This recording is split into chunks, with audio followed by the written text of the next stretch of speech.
Hey, how you hackers doing? Getting everybody together, send out some DMs. If you guys wouldn't mind sending some DMs out, maybe do the retweet thing. We'll get fired up here in a couple of minutes.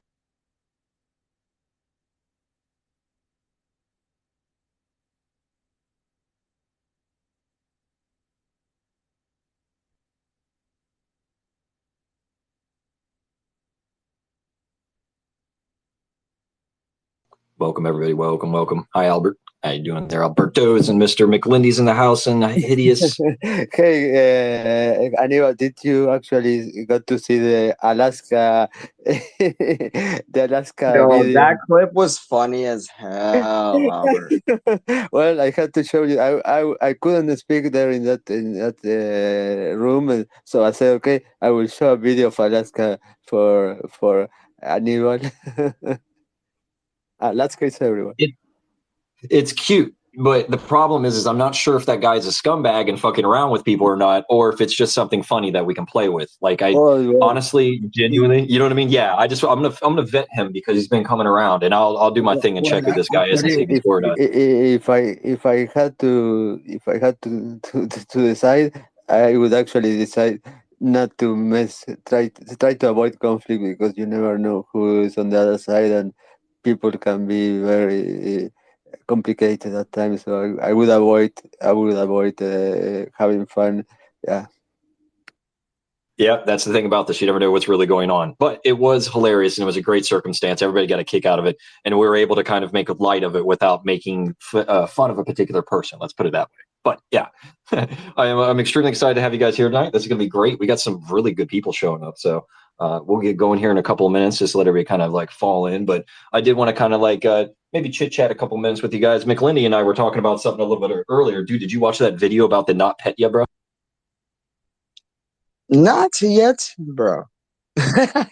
No, I had a bunch of stuff to do in real life. I had dinner with my grandpa, my uncle, and stuff. And yeah, now just ready to get the show going here. But Yeah. we were talking about it in the show earlier. So yeah, you want to explain a little bit more? You can spoil a little bit of it for me if you want. I don't mind.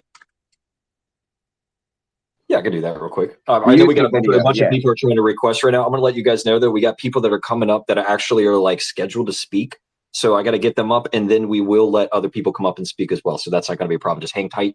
We're going to go through a pretty tight schedule. We got a lot of people that are going to be showing up. So I do know that Blue won't be able to come though because he said it's a little bit late for him, and that's been one of the issues. Is the people in Europe usually start falling asleep around this time or a little bit. So yeah, we're going to just try to stick to the Americans, and then there's going to be some other people in here, I believe, maybe a couple of Germans. We'll see. But yeah, anybody else who wants to come up that's supposed to be speaking, go ahead and request. Twitter is very glitchy, so I'm trying to get you guys. No, you're kidding. Twitter, nah, come on. You're kidding with me. This is the most stable platform ever. Come on. God bless Elon Musk. Yeah. Yeah, but there's stuff going down. I think Aslan's right with this, that he's got some plan, man. He's got like all the data and stuff. This is going to be pretty crazy. Okay. No comments on that. I know, right? No, you think the same shit. All right, we got a guy named NFT NYC 2000. I'll let you up, Ryad, but please don't be a troll, sir. Yeah, please. Respect. Yeah. We'll get some people's up here No, to kind of check in. Ryad's good. Ryad's cool. He's been All on right, the cool. show. Yeah, no, Ryad's chill. He's passionate. I'll tell you that, but he's cool. Yeah. So there is a schedule, huh? Do you want me to just do the 5 minute real quick market update and then let you know? The McLindy update, man. Tell me the McLindy market. All I gotta right. hear it. What's up? What's up? Yo, so this market's fucking insane. I was telling you guys this morning, I'm like, I'm not doing any futures today. I'm not doing any betting because it's like too fucking up and down. And yeah, it finally is doing that. We dipped today. Bitcoin's price went from a high of 23,000 to a close slash low 21,683. It's starting to come up now. It's at 21,820. And guess what? The fucking golden cross is hitting right now. And that's weird. Maybe it was meant to happen, but needed the dip. But on the 1 day for Bitcoin is a golden cross, which we all know is a bullish sentiment. Never financial advice. But also, alts dumped hard today. I mean, like, I think this is the first day of, everything we've been saying for a bit. We're like, all right, we're at a local top and things are gonna dip. No. Today, the volume got sucked out 100%. Every single token I look at on the one day is fucked. Yo, OP optimism was literally at 319. You know where it's at right now? 242. I'm not even joking. And that's the layer 2. It's down 12%. Solana's holding 20, which is cool, but still down 11%. It was at 23.5. FET.ai was at 50 cents. It's at 39. So alts really fucking took a hit today, honestly. Pretty bad. Matic as well. It was at 136. It's at 123. It's actually kind of holding on. But everything took a hit, and Bitcoin's holding over 21.5, which is cool. And good, honestly. The support, we all know, 18,750. So we'll see what happens, I guess, in that moment. And yeah, that's what I'm looking at. I'm kind of just gonna let the market fizzle out before I start getting back into, my day trades and my leveraging and all of that, because I had some good rides the past few days, but man, I think it was about 2 days ago, shit just started reversing, and I was like, okay, I'll chill, and let the markets do its thing. So trader, long-term holder, buyer, new entry, let the market settle, never financial advice. And, just be careful. Analysis and charts isn't everything. We have a lot of stuff going on in the news, all this AI stuff. It's getting crazy. Fetch.ai is up 300% since November, 200% since January. AI tokens are going insane. That's not 5 minutes, but anyone want to comment? And yeah, there we go, guys. It's been an interesting. I'll tell you, the month of January, bullish, and it went up too fast. I personally believe. So that's gonna, what goes up must come down. Personally, I think. And if we hit a local top, good, cool. That's awesome. We saw some really cool gains, and the bottom hopefully will not be under 16,000 when it dips. So I think we have a bullish sentiment for at least the first 2 quarters of the year financially. But yeah, obviously, watch your tokens, watch your alts. Bitcoin still running stuff. Don't not believe it, but it is. It's at 39% dominance. And yeah, there's your market update. Well, and if you don't have anything, it's a great opportunity to wait and get it at not at 70,000, but at 16 maybe. It's a great opportunity. Yeah, I think that the market's looking much better. Aslan's been saying the same thing. We're looking at like March being pretty good. So just kind of DCAN, you know what I mean? Like, and just watch for bottoms. Don't get caught. And if anybody else wants to say anything else about it, Aslan, what do you think?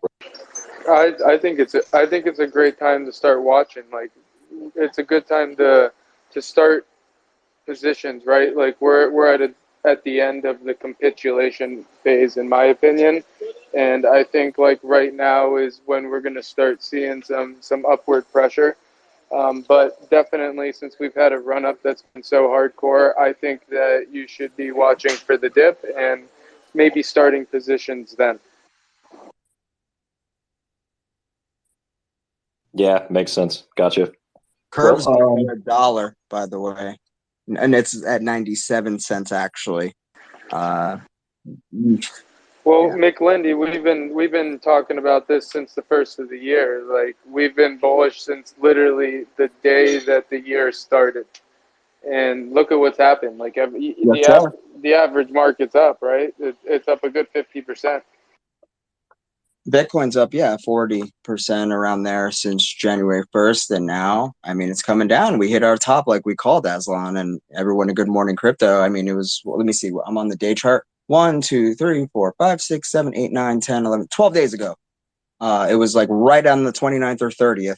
We were like, all right, I think, and that's when I got wrecked on OP, trying to go for a short, for a long, and fucking got wrecked on a short. And yeah, the market's now from there doing its thing.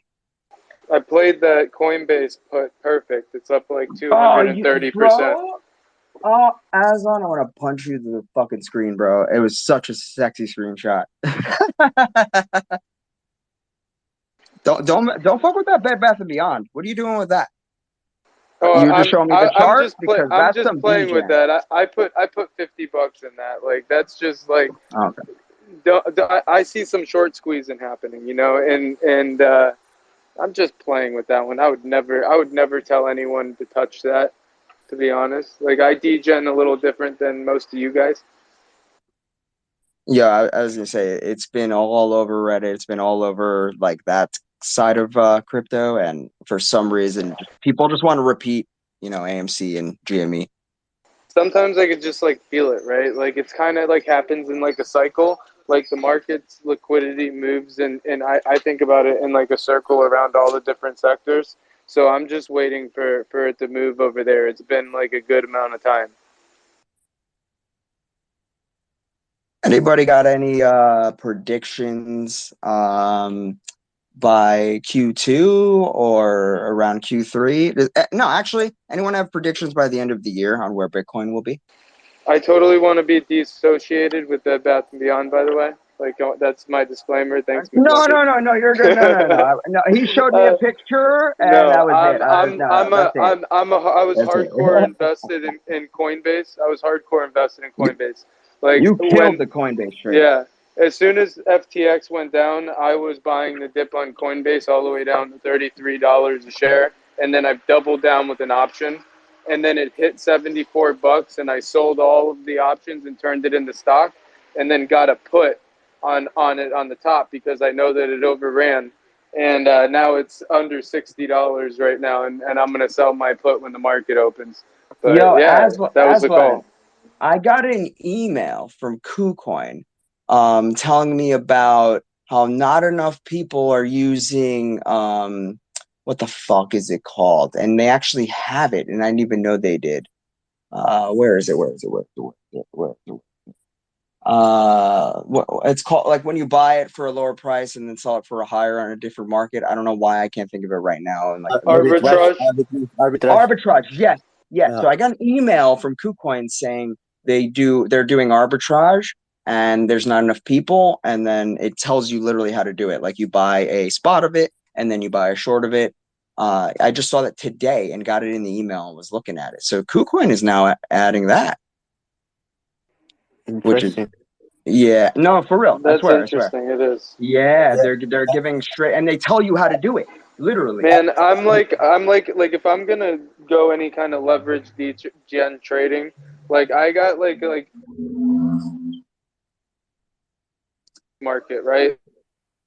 Play with Ethereum with 100 times leverage and like a mature liquidity pool that is a little bit more predictable, right? Like I don't know, but McLendy, man, like you're good at what you do. Like, but I am all about your DeFi like protocols, parent liquidity, putting in the stake, yield farm, stuff like that. Like I do love what you do there. Yeah, that's my retirement plan. Right now is the trading, the leveraging while being smart, and then the retirement plan. Because this is something I'll give to the crowd, and then we can keep the show going. The next speaker.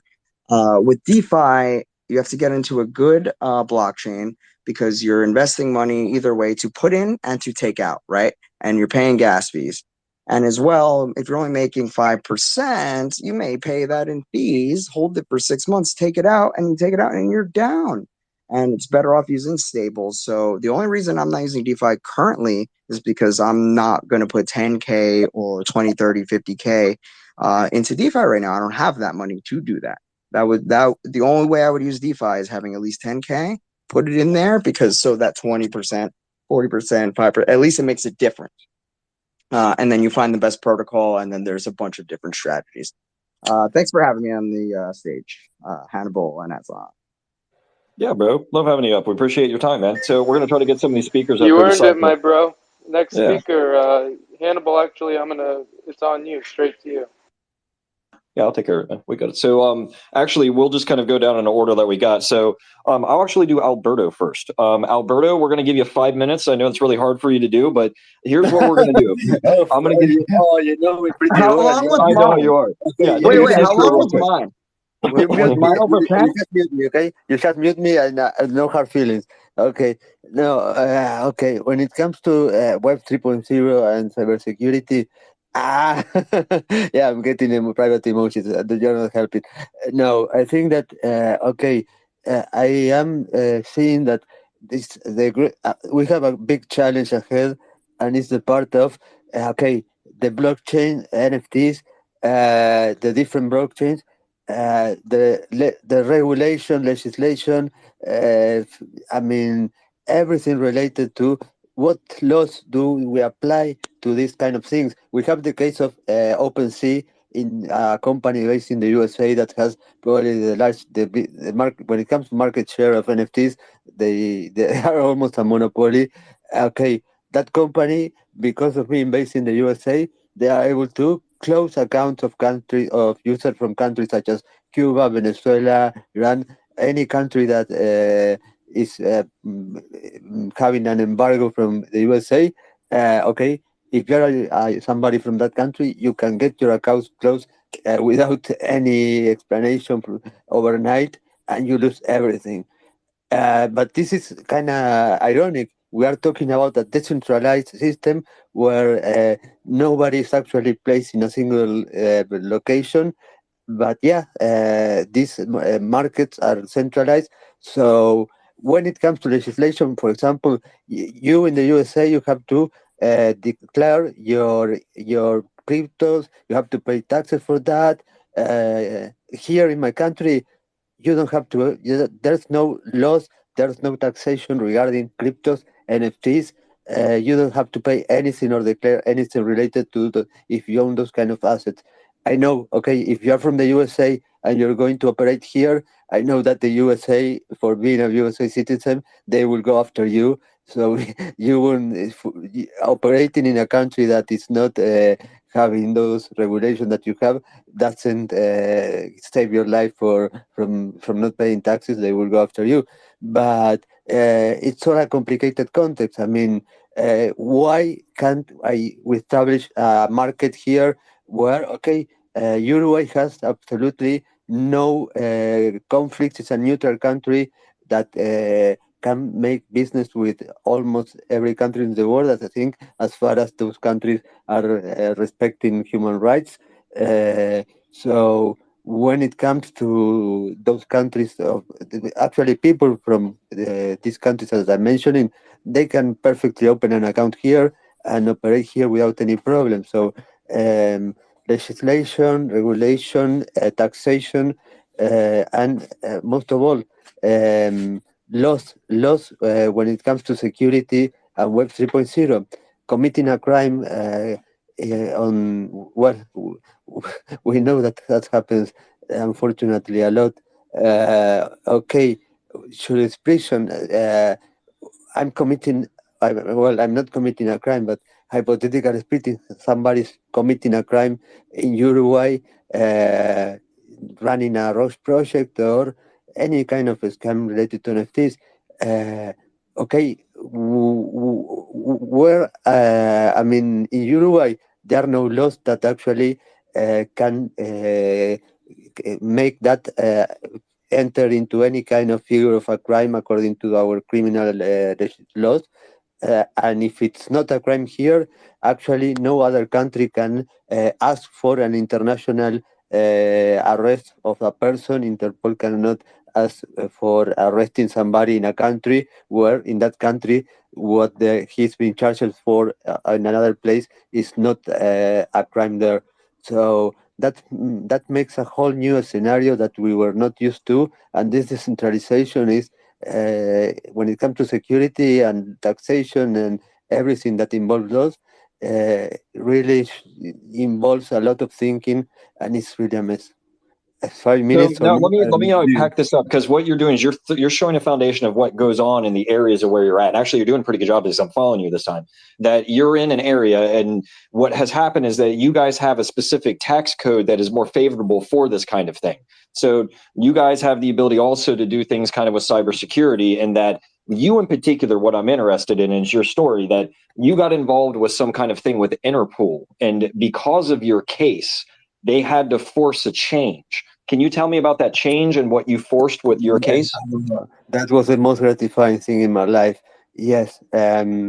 the way computer-related crimes were investigated, were prosecuted here, had a lot of flaws, problems. It was really the people that were behind that knew nothing about computer crimes. The justice actors knew nothing about computer-related crimes. Okay, I've been exposing them for more than 5 years.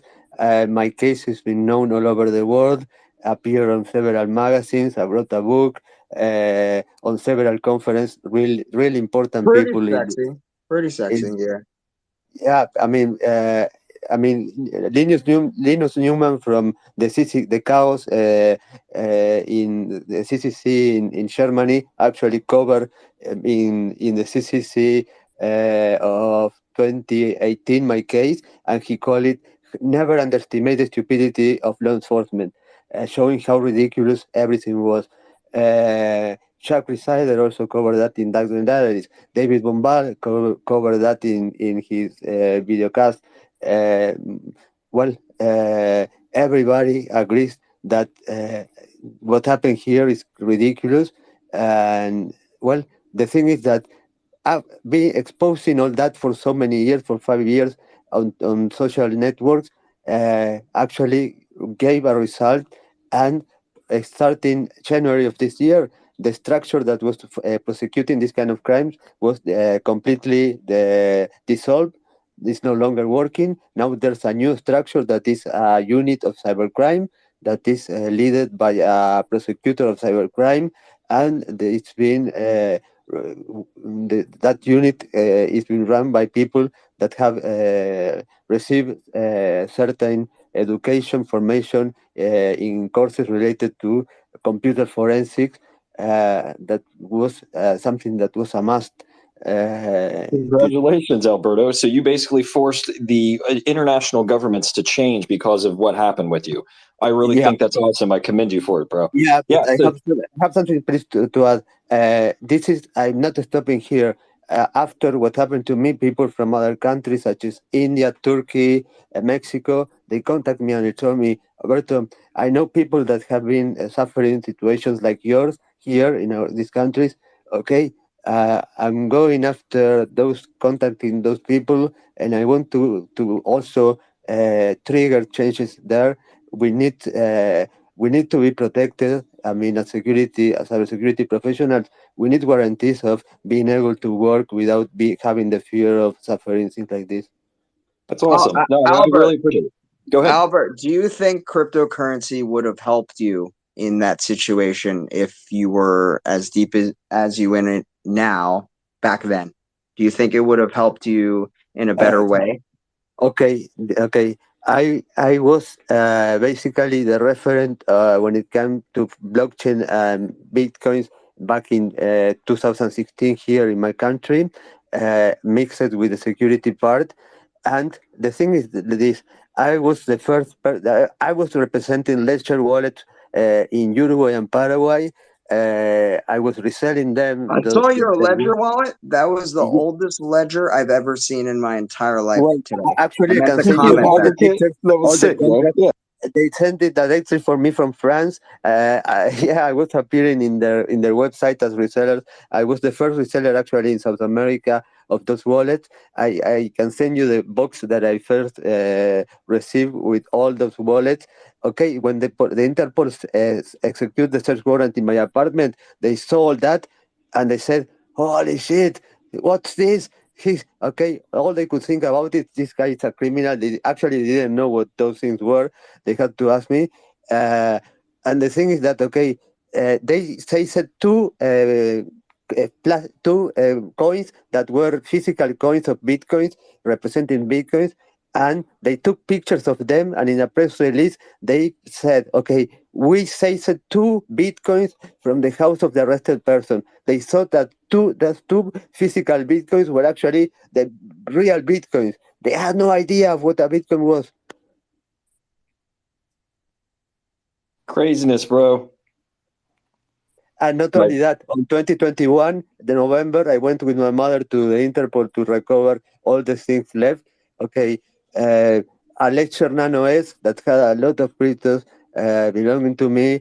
Okay, they gave me the box. When I opened the box, it was a beautiful box, but there was no Lecture Nano S inside. I said, where is the wallet? And they told me, we didn't, well, we actually seized the empty box. Oh, so you seized the empty box. Very interesting. Okay, I was really pissed off at that. But the thing is that the director of computer-related crimes of Interpol came to me and told me, Alberto, would you mind teaching us about bitcoins? Because we are getting so many reports of scams that are being run on what is our eBay here regarding frauds associated with bitcoins, and we have no idea on how to deal with them. And you are a referent, Alberto. And that was the guy that actually sent me to prison in 2017, asking me to teach them about bitcoins in 2011. I have the recording of that audio because I opened a Twitter space and people that were listening to that could not believe what was going on. It was crazy. Well, thank you for telling us your story in detail, bro. I'm going to move on to the next guy, so we need to kind of like keep going. So, yeah, sure, of course. No, appreciate you, Alberto. That was actually awesome to get to know kind of what your story's going. Everybody, by the way, that it's in here, please go down and retweet the room and like the speakers, follow them, do all the good stuff. Every one of these guys up here have an awesome story, and they all represent something special. So we're going to go ahead and move around the room now, and I'm going to pass the mic over to Katz. Katz, are you available? Would you like to maybe speak a little bit, give us a little background on what you do, sir? Oh, man, you caught me driving. You want me to go ahead and jump on somebody else and I come back to you, brother? Is that what you want me to do? Yes, please. No problem. I got you. You know what? I was actually wanting to go to Hideous anyway. So Hideous Hackers, you guys, I'm going to give an intro real quick. These guys are awesome. They're basically doing like very similar stuff to like what we're doing. This is needed. If I were to look around and kind of see somebody that I think has a cool storyline back behind what they're doing, these guys are cool, man. Like, yeah, look at his, like, his PFP's dope. You know what I mean? They're like a hacker type, pop culture type thing. Not only that, dude, this guy has legitimately helped people like we have. Like, he's got a list of all the people he's helped. I have mad respect for the Hideous Hackers. I'm going to go ahead and hand the mic over and let him explain exactly what they do. Hey, thanks so much. Yeah, well, first of all, I'm honored to be here. I really feel like I'm at the intersection of a lot of brilliant minds. Mine's a lot more brilliant than mine, and it's great to be a part of what you guys are doing in the future of Web3 and keeping people safe, first of all. And thank you, HackersDAO, for hosting tonight. My name is Jim, and I am the founder of Hideous Hackers. Wait a minute, hold up. I just got DM'd by Bill Gates. Have you guys heard about this? Microsoft is celebrating its 50th anniversary with a free Windows 1.0 NFT mint. Oh my God, this is huge. What should I do? LOL, right? I expect everyone here knows exactly what not to do. All right, but there are about 7 billion people who haven't arrived yet who will need help from all of us to stay safe. And, when I saw the schedule for tonight's space with Hideous Hackers kind of right in the middle of everything, I thought that that's perfect because, if I'm completely honest, Hideous Hackers is nothing without all of you.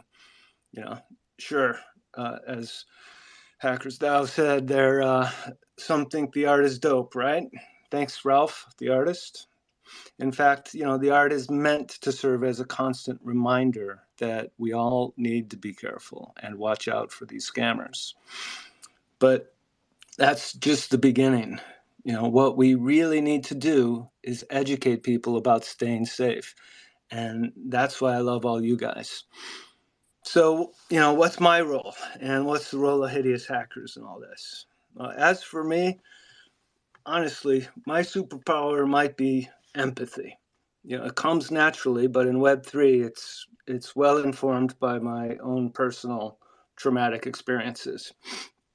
I won't go into those tonight, but my stories, like many who have been hacked and scammed.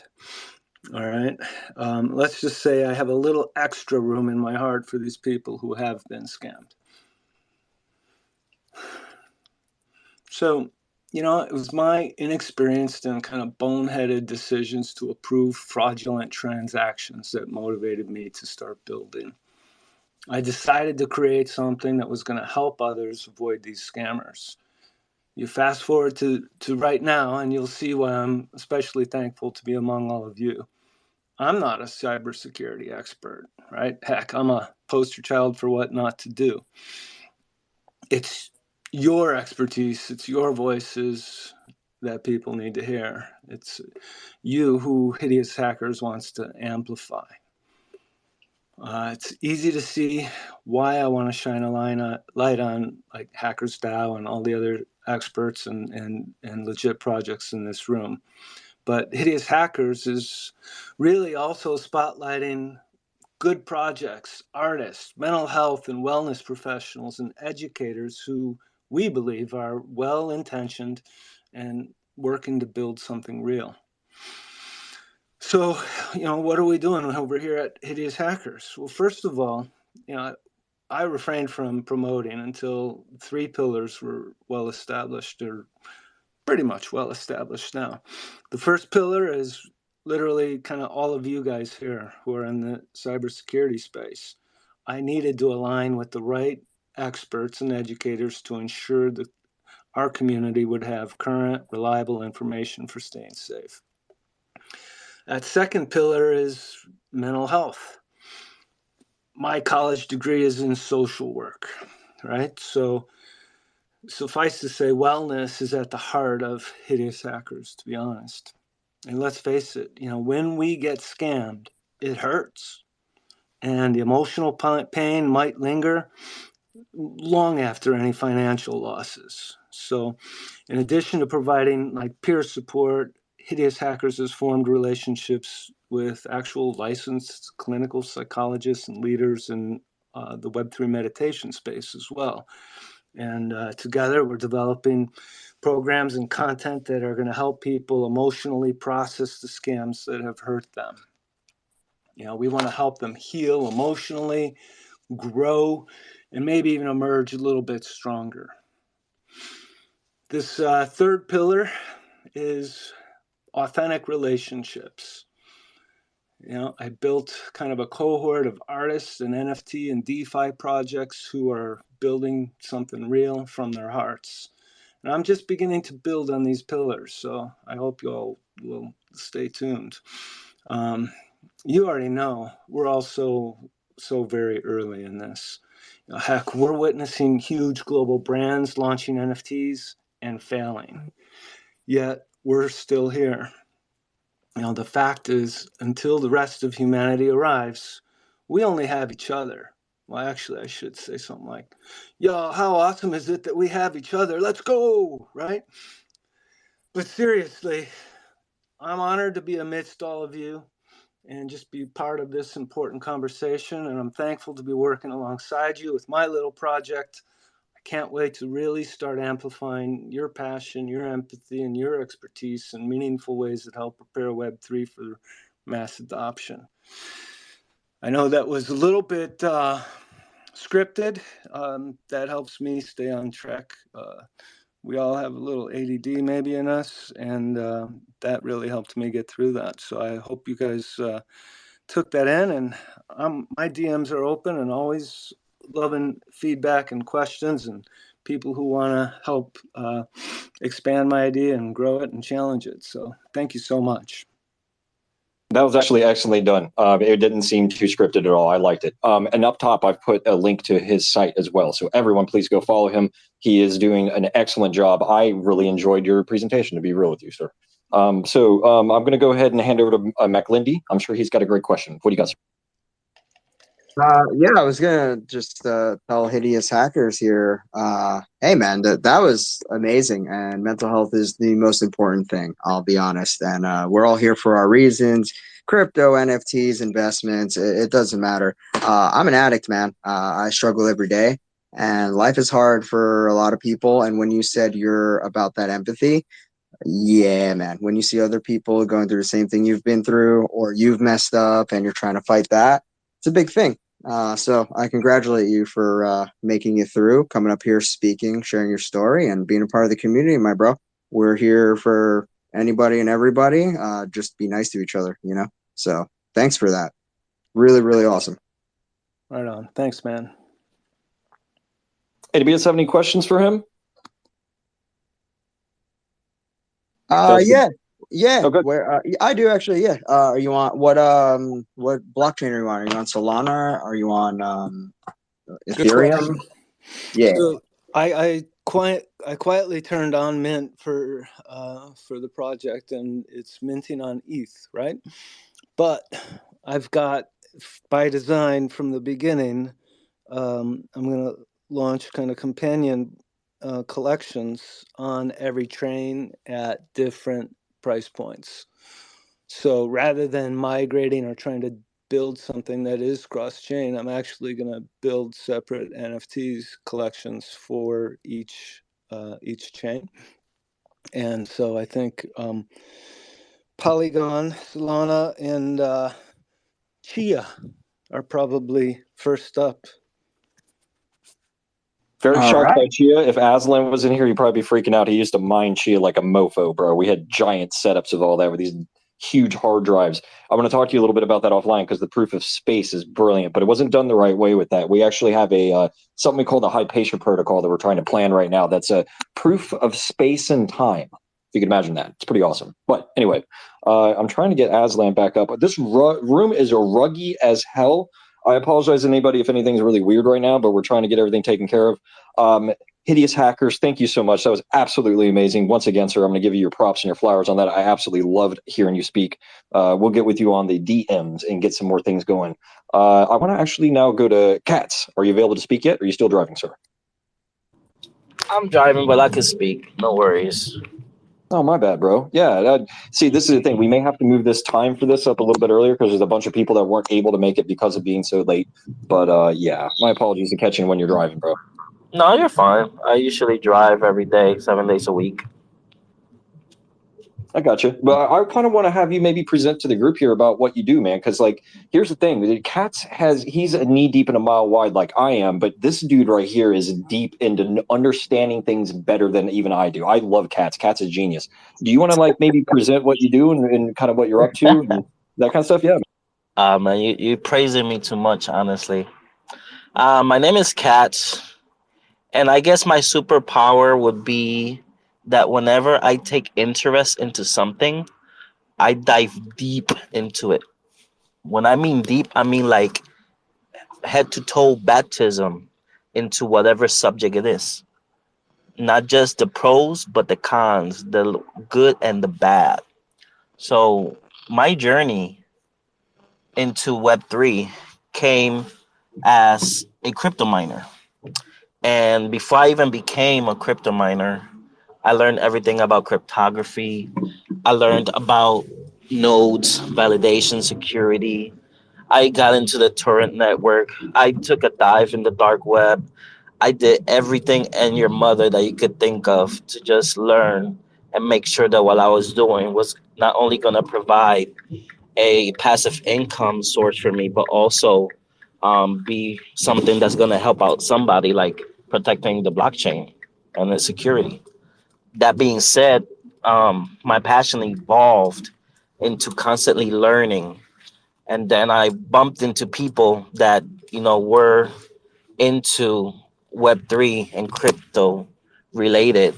And long story short, one of my two mentors, which I'm very grateful that, I got to meet them face to face and also, um, you know, learn from them as two of the ex-founders of Ethereum, which is Joseph Lubin and Anthony Delodio. That being said, I somewhat outgrew them because they were more focused into their thing. So Joseph is more focused on consensus and running his company, and the educational aspects and protocols of other companies, while Anthony Delodio, he's more focused in bringing blockchain technology into a hardware format for people in general to onboard them. So imagine having your own PC, but it's really your own blockchain at home. That's one of his projects that he's working right now, that I'm very bullish on. But that being said, I came more in love with the game sector of Web3 because I'm a gamer since like 4, whenever I picked up that big brick Nintendo Game Boy. And I have a passion as well for arts and things like that. And the sad thing is that as a gamer and as a developer, a founder, and educator, it makes me sad sometimes just sitting in spaces and hearing the community complain, lose faith in projects that they're so bullish on just because they weren't marketed the right way, or they were rugged, or they were scammed. And that hurts me because I know a lot of people personally in these impoverished countries that they see this as a means of leaving the rat race. So that being said, I took it upon myself to just for a whole year sit in the background of spaces and just listen, not even talk. And I hear all the, I don't want to say flaws, but learning curves of each of these games and each of these projects that they're always trying to do but never accomplish. And instead of like fixing the issues, they move on to another part of the project. And that just makes me sick in my gut. So, that being said, I took it upon myself to make an ecosystem to try to tackle in my own personal views each of the many flaws that certain communities within Web3 I've seen that could be fixed. And, partnering with people that align with my intellect and passion, like HackerzDAO, Alberto, and all these wonderful people here, and a few of my very selected partners, because I personally believe that me as a person, I'm my own brand, and whoever I'm associated with will reflect in this whole ecosystem and myself as a career. So even me being here as a speaker speaks miles for the Hackers DAO, because I really don't like even speaking in spaces that I'm not 100% comfortable without reading the white paper, making all the dots connect. If it doesn't connect to me, I'm not gonna connect with it at all. So that speaks a lot with Hacker DAO. But I'm bullish on all the speakers here. I really love Alberto's story. Me, I'm a Latino also. Patria compadre, from Puerto Rico. But sadly, most of the gaming sector from LATAM has turned a cold shoulder because, I see right through them, which is kind of sad, but it is what it is. Moving on, I'm doing my Yeah, own but thing. we can improve that, my friend. Yeah, we Oh can yeah. change things. Yeah, I want to really help the Spanish community, but the gaming Spanish community don't like me, so it's okay. It is what it is. The government in my country don't like me, and I don't give a fuck about that, so it's okay. Hey, I want to talk to you guys real quick on this. So check it out. What we're doing is we're kind of helping right now, like the Africans that we know, to set up a DAO because we know how to do DAOs. You see what I mean? So we're thinking about maybe at some point rolling over and doing a Spanish DAO. I don't know. Maybe we should think about it. A Latin DAO. I would love that. I would love that. I mean, So the I just leave that there. reality. We don't have to get so into it, but I'm just saying I have a formula. We will come in and help set it up. You guys just grab the peoples, and then you can make it happen. And it's fucking, dude. The Africans fucking love it. It's fun to watch. Let's talk about that. I would love that. Yeah. Yeah, I Hey, would like can that I, also. can I bring something up real quick? Sure, sir. So can we, real quick, since we're talking about security and all that, tell the difference between a rug pull scam and a project failing. Oh my God, I love that one. Very important thing that we need to discuss, because we're seeing now that not everything is a rug pull and some things do go bankrupt. Can we bring that up? And I'll let anybody who wants to speak take it. That's just what I want to bring up. Is that cool? That is a great one. Thank you, McLindy. We're trying to get Aslan up, by the way. Yeah, of course.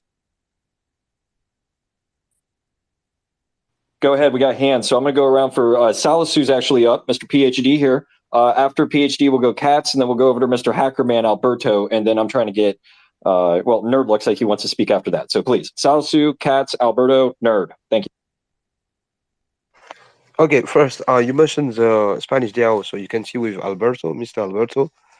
Second, regarding the question of Mac Landy, for the rug, re, from what I know, okay, I'm a newbie. It's like when the team, okay, um, go like flee away with the money, okay, the funds, okay. Bank failing is like failing is when, for example, they supposed maybe to create a product, but they didn't how you say aim the goal. Okay, they fail because maybe of miscalculation or the cost, or maybe they don't have the ability. Maybe they are not enough skilled, and that's the difference for me. So maybe it's not correct. That I would say that's not a scam. I would say that's a failed business. A scam is when they start using investor funds to do other things, and will rug it from the beginning. And their plan from day one is to do that. But a failed business plan sometimes may not always work. So there's like a line. That's why I'm asking. So please, Hans, take it over. I believe those Cat's next. Well, there's a couple things. Some red flags is simple websites, mainly one pagers. Another red flag is them saying that they don't need a white paper. Bigger red flag is when the most of the team isn't doxxed. A lot of PFPs, hiring influencers. Those are the major flags. Now, slow rugs is projects that usually take their time to do things, and they use their funds inadequately, if that makes sense. Yeah, of course. That does make sense. Yes. And that's a slow play, right? That's kind of what I was going to say real quick. Oh, go ahead. I'm sorry, Kat. Now, a failed business is when they misuse their funds to overmarket themselves, to give themselves more verification, if that makes sense. Would you say chasing losses would be what would you call chasing losses? And let's say they never planned to steal money or anything like that. Just they're chasing losses at that point, right? They're gambling. So rug or failed business? I would say a little bit of both. Awesome. We have hands. Aslan, Salisto, Alberto.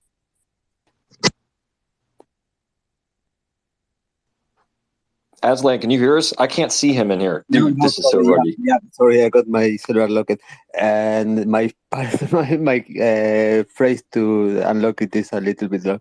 No, I think that I am a project management professional from the PMI, and I can tell you, you can follow, you can be a project manager in a project that follows all the best practices, follows all the all the theory in the books, that follows absolutely everything the way it should be done. I mean, starting from stage zero, where you are basically registering the expectation of the stakeholders, then going to the planification, risk assessment, building the team, all the part of planification, then to execution, then to monitor and control, then to closure and or continue operations, whether it depends on the project, and still the odds of failing a project, following all the best practices, having a professional in charge of that project, having the resources, are like they're pretty likely to fail. I don't remember if when I took my certification in 2013, wow, 10 years ago, we were talking about 60 or 70% of the projects were going to fail, following all these best practices. When it comes to NFTs projects, normally at this point that we are at a very not mature stage, we can see that people get together, have an idea, and they decide to, okay, let's go for this.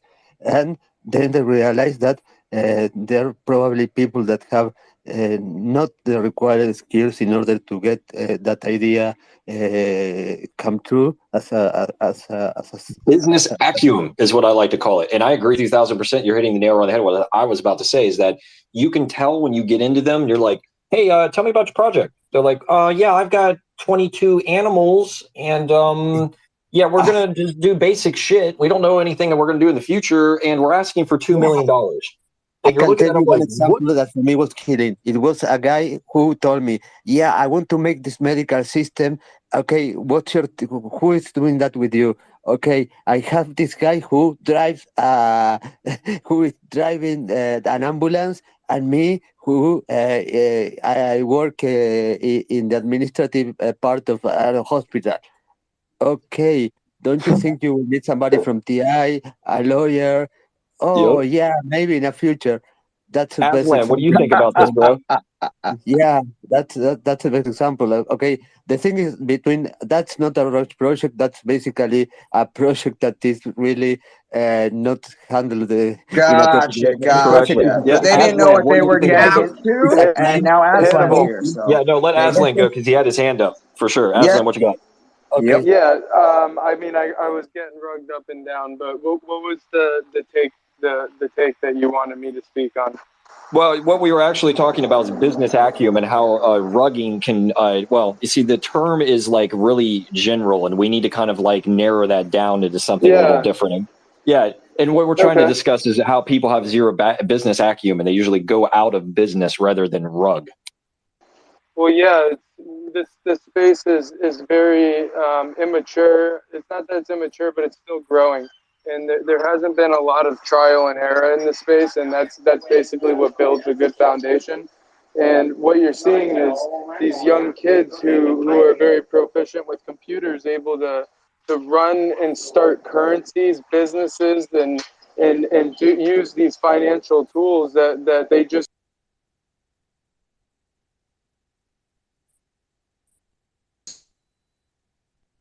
intentionally rugged. It was just, they didn't know how to mediate their expenses and prioritize their marketing. I'll tell you right now, as soon as I stopped paying for marketing, I was more efficient. So I just think that people didn't know what's going on. And you definitely do have your underground. I like to call them like the mafia, right? And they all kind of work. Think about us as like the good side, but there's definitely a network down there that's organizing, I guess you could call it NFT crime, and they're pulling liquidity. And I'm going to tell you some serious alpha right now. There's a reason why there's so much money in the Bored Apes, and there's so much money in the D-Gods, and there's so much money in the, hate to say it, but the monkeys, right? Because when these projects rug, they go straight into these big blue chip projects. And you can see it on the blockchain all over. But I do think a lot of it's inexperience. I'll tell you right now, luckily our barrier of entry was so low in the hackers, but during that last, like, we had like I believe it was 30 mints left, and when we went public, and a bot took it. And after seeing that bot and understanding the psychology that's programmed into that bot, I do understand what happened, and I do see where founders and projects can go down because of this, because of the lack of volume. If there's no volume in a project and it just kind of stays stagnant for 2 months, these bots are automatically going to slowly lower the floor, and it's going to look like you got rugged. So I think really, like, this is something that I've learned in the industry, just because there is malicious bots out there.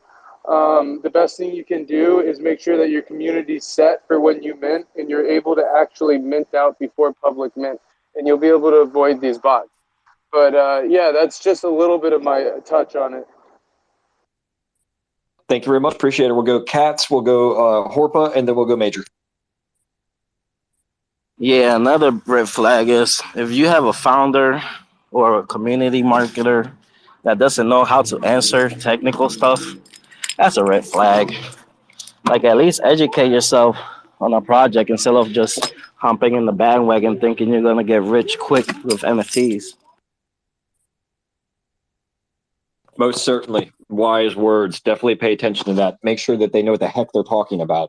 I find it hilarious sometimes when I get with like founders and I'm like, hey dude, tell me about what you're doing. They're like, blah, blah, blah. And I'm like, yeah, what blockchain you on? And they're like, I'm on the only blockchain or some shit. And you're like, oh my God, here we go. And you're so Horpa and then Major. Okay, good morning, everyone. Like the topic of rug pull. Can you hear me? Good morning. Yeah, we got you, Blake. Good. Okay, rug pull. From my own end, I see it as from the start, the founders already know that okay, they are luring in their investors to just come, then invest in what they do.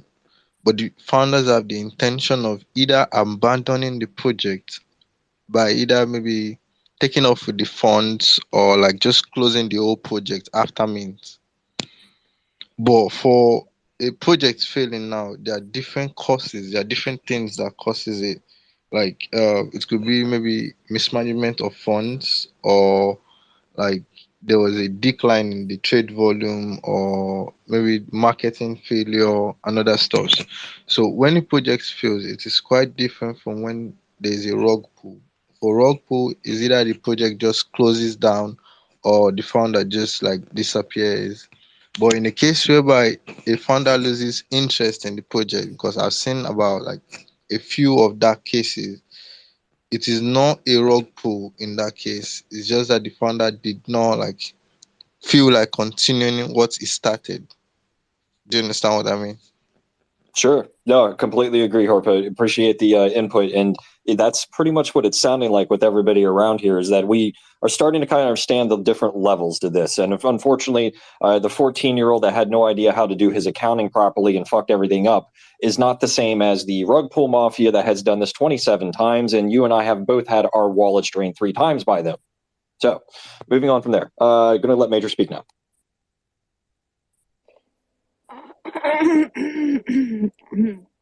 I don't even know where I am right now. Hello, Major. You are currently in the HackerzDAO mega space. There is a hacker above you named Alberto that was able to influence the inner pool. There's a couple of hackers down below. They're absolutely amazing, and I won't tell you, but Mr. Katz over there is secretly an amazing hacker as well. So, welcome. What I found with sometimes when you emote a lot, it can sometimes fix a space, and it's not like a weird thing at all. It just really fucking works, and it gets you on the stage if you need to. Sorry if I come in strong. That's what I am. It's what we do. We love it. Keep going. What you got? Oh, I'm not ready for this right now, and I would just say that, and I would just be upfront, and I don't know where I am, and I literally said that yesterday. I started spaces. I said, Holy shit, you're new on Spaces? I said, How long you been on crypto? oh, if you're come starting on, spaces, come on. no, come What we're not on. gonna That's a do real it. good What we're not gonna question. do is start the room off wrong. No, it's okay. You could be brand new. That's good. We need newer people, and that's the whole point for this, is to make sure you're secured and you do things right and not end up with the failures that a lot of people have been through in this space. And so, if I could just so kindly ask everyone to please age verify for me in this room. Oh my God, I am too old. I guarantee older than you. Oh God. And are there Age verify? Are you trying to Look at hack Alberto me? up there. Alberto, would you please age verify for us, please? Oh, Yeah, you can Google my name, and I was arrested at at a not very young. If you can also give the last 4 of your social, that'd be great. And the name of your first dog. my keyword is Alaska. No, I'm 40 something. Yeah. Something looks at it. That's awesome. Aslan. Wait, hold on. We have a couple other hands down at the bottom there. Well, it was Aslan, and then I'm not sure if it's Sazu or Hideous. You guys are about to find it out. But Aslan, and then them.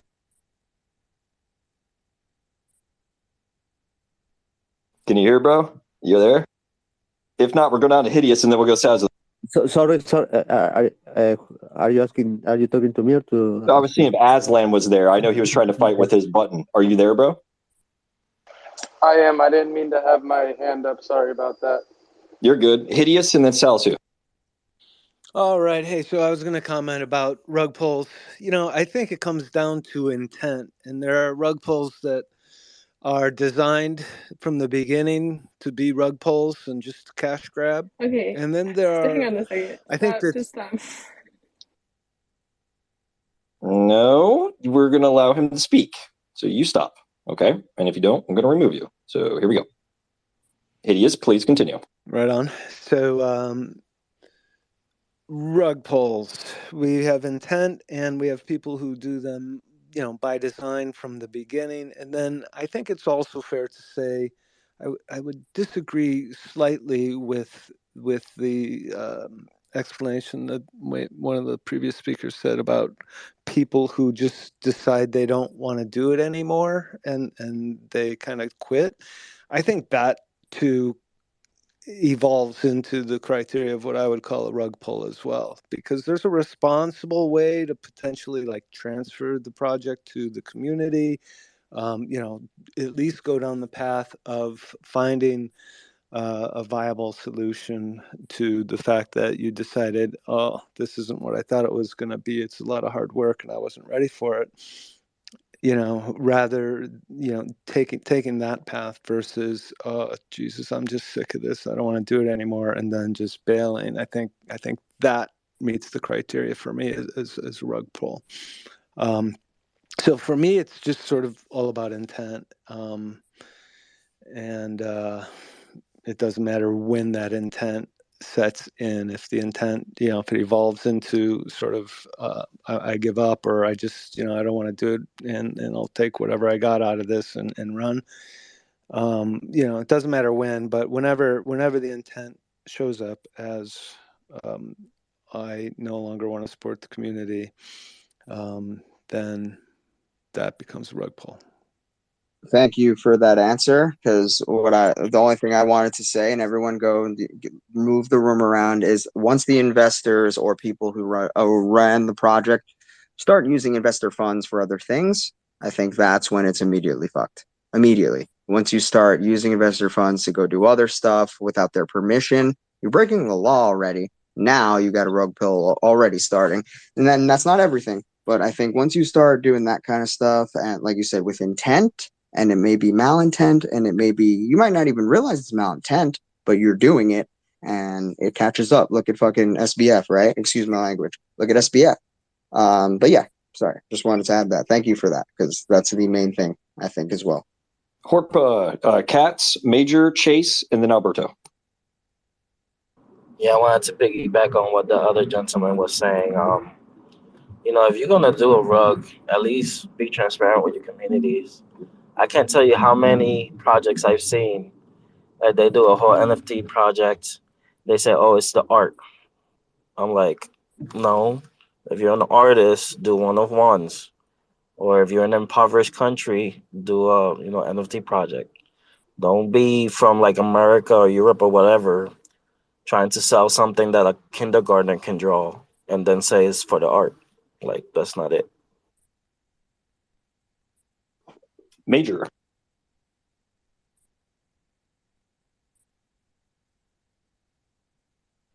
Are you there? Would you like to speak? I'm so sorry. Go ahead.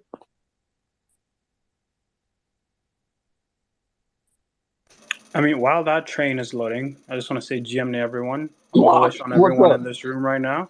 Yeah. How you guys doing? Good. I was actually going to come down and let you present after we were done doing the little talk about the rug pool thing. Block is somebody also here to speak and present his stuff. Thank you very much for speaking up, by the way, sir. I was going to try to ask you to speak at some point. Major, listen, I know you're new to this, but you got to be on it, girl. It's like if we put you up to bat, go swing at it. You know what I'm saying? I don't know what you're doing, but we're just going to roll. No offense. Okay. All right. All right. So, yeah, actually, we're going to roll to Chase, then Alberto, and then Block. We're going to give you a moment to be able to present your stuff. Okay. Thank you, Hacker, and I appreciate y'all, bringing these subjects up. I kind of relate to what Hideous was saying. in the sentiment of where people they bring on these projects and they're gun ho in the beginning, and then they end up kind of fading away and deciding like this is too much responsibility, and they take the cash and dash. I guess if it's okay to ask, what for those that have experienced that, like what are your key indicators now to look out for those that are getting in now? Not being doxxed, not being able to show your face. That's all I'll say. Okay, Frank. Alberto. And then Nerd. So Yeah, we'll go Alberto, Nerd, and then Horpa. No, for example, sorry, Chase, if you go to the website of the project and the domain, actually the administrator contact, the billing contact, and the technical contact are being not displayed. Well, why would that be? Yeah, that's the first thing I look up. But anyway, the thing is that in a Rust project, I mean, there's a group of people at the top that say, okay, let's make money with this, and there's a group of people involved in that project that actually create all this fake scenario in order to get money from others, not to create what they're promising to do. But my point is, okay, how there are people that are designing the smart contracts that are basically probably the most the most important weapon they use in order to get these Rust projects actually stealing money from other people. But okay, those people that are programming this project, how guilty are them? Even though they just get paid for the requirements and programming that. What? How do you see it in terms of? Okay, is it as guilty the person who is creating the smart contract, probably outsourced in another country?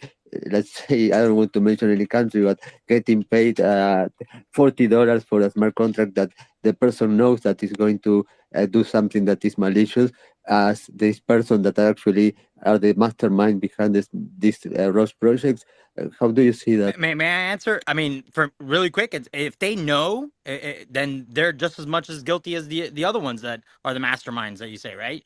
Because they're the ones programming it. They're needed. They're a cog in the wheel that is making the rug get pulled.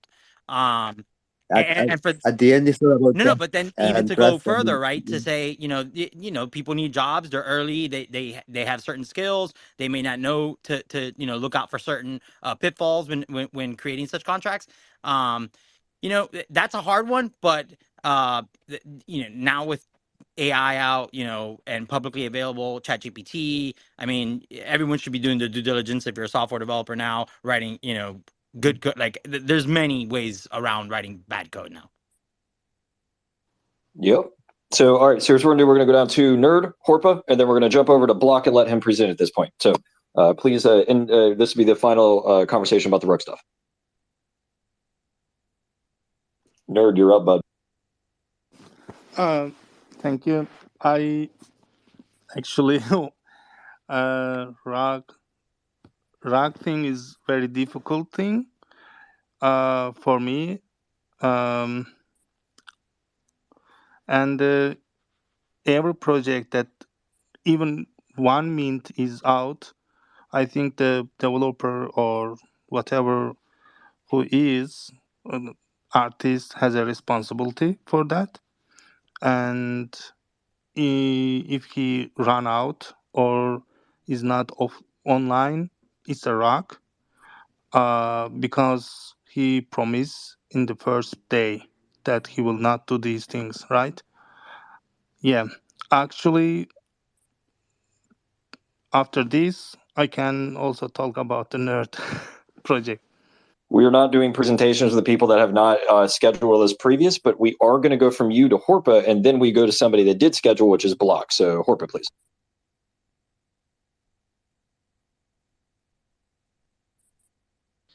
All right. So someone talked about not doxing as an indication of a rug pull. Am I correct? Not an entire indication. I just think it's better that people are doxxed because there are reasons why people won't show their face online, right? Oh, okay, but can I okay, in the present world that we are, I could just decide to post a picture of someone and tell you that this is my picture, and you would actually think I'm doxing. No. O- I'd like to answer this. If you Okay. are serious Sure. about your brand and what you're building and you're going to collab with people like me, I'd never collab with you without having a video call to verify. Because as a hacker, Okay. you can build an entire profile out of nowhere, literally out of Yeah, nowhere. yeah, for sure. So definitely that is not going to happen if we educate the people the right way. But you make a solid point. Some people might just buy into that. Yeah. So for me, a solid indicator would be not having a roadmap or not having a set plan on what to do. I've seen projects that have like plans of what they do for a year, what they do for like 2 years and all. But I've also seen projects that just come up in a month and they just want to mint. So most times like rushing the process is like an indication for me like this project might just be another rug. It's a good point. Fair point. I think that the thing is, there's a lot of different indicators, a lot of different ways, but I appreciate everybody's points here. I do see that we have Major's hand up. Major, I will give you one last chance to roll in on this. After this, we have to go to Block. And I just want to say, check this out, McLindy. Block is like an OS mining token, bro. So I can't wait to hear what he's got. Hey, Aslan, this guy does Oh residual yeah. shit. Well, Block's been in Yeah, Good Morning Crypto, but he's never shilled. So now I'm dude. interested All right, we because he got gave new me pick. that respect. Yeah. All right, all right. So, Major, go ahead. We'd love to hear what you got to say. I apologize for the previous emotions. I'm honestly confused where I am right now. That's why I said, "Where am I?" And the tears were coming from my actual invite. Sorry, my glitching. In real life, husband, who is very passionate and protective over me, which is why I'm here, I think. I'm gonna not mute myself because I was told to go full force right now, and Hit it. Tell us what you got. it's really hard because I like I'm emotions, but you going gotta fast clarify as here. fuck. Okay. Sorry. Ooh. It's not safe to clarify what I'm speaking on right now, and so if the correct person could inbox me with their age I verifications see where we got. as well as correct All right, business. Okay, I you got see you. where I'm I'll going? get you offline. No problem. This So is here, you not don't have to do this in here right now. safe for work, and this is exactly what you were talking about. I don't know what you were talking about or what stories everyone had today, but they aligned with something that I'm very passionate about right now. And the exact reason why I'm here and started NFTs in the first place was because I was invited into a really fun, just laid back space. And it was, a toking session. It was chill. We were just vibing. It was music, games, whatever. It was cool. I was feeling some of the vibes in there, but what I wasn't feeling was a couple of the other ones. The person that added me into these spaces that I was not even in, because to be honest, my art account has been shut down for quite some time now. Years. 2019 was the last time I opened this. Well, okay, 2020. Let me just. It's always been open. Come on, don't do this to me right now. Anyways, so I have unfortunately been thrown into the NFT spaces, but also fortunately, because I think what I found was a really cool set of people that understand me in the direction that I've been trying to go. Ooh, and I'm gonna keep going in this direction right now because I'm apparently we understand how I'm speaking right now. Maybe, I don't know. Everyone else seems to think it's really fucking weird. But what it's not safe to do is talk about things on Twitter, on Spaces, on any fucking social media that you shouldn't fucking talk about. How about that? Let's start there. Then maybe we should only allow people into our spaces that are of appropriate age for what we're promoting. And then maybe we shouldn't hit their DMs in an inappropriate manner with a pretty big project that would probably change this bitch's life. And when I say, okay, go ahead. I was gonna say, it comes down to human rights at that point, and you know, you don't have to do anything for anybody else. And when it comes to having a space or a show, I run one as well. You don't have to be forced to show up or speak or do any of that. And yeah, there are certain things you can't say online. It's fucked up, but there are places you can go and say it and have support. So just know that at least. I do know that that exists in this specific area of where I am right now, and if anyone out there wants to hear my story in real time, or I think Hideous Hackers. Whoa, hang on one second. We are good hackers. Hideous Hackers NFTs remind you to be careful. Come for the art. Sounds like something I would really be interested in. Hideous Hackers. Stay for now. It makes you feel, oh, like hugs. Follow. Okay. Sounds good. Okay, look, wow, we have a link. We have a link tree. Okay, wow. We look like a legit. One thing, listen, in the future, Okay. Hideous Hackers is cool, but don't go clicking on links and messages. I'm just going to give you that suggestion So with random people. as soon as I got done reading this bio, I came straight back into the space, and now, what's up? I'm just gonna I'm gonna step off the mic now, and I think whatever I need to get out there is gonna get out there. And I don't even need to say what my project is, because I'm pretty sure that everybody in here might already know without knowing or whatever. But that's what you're supposed to do. That's what real business is. I appreciate you. I think that's fun. It's a little mysterious the way you're being. It's kind of cool. If you're a hacker, it'd be even better for the theme. But I do appreciate Hideous Hackers down there playing with you. But we do have to move on. I'm sorry. We have to go over to Block. It's been nice. Thank you.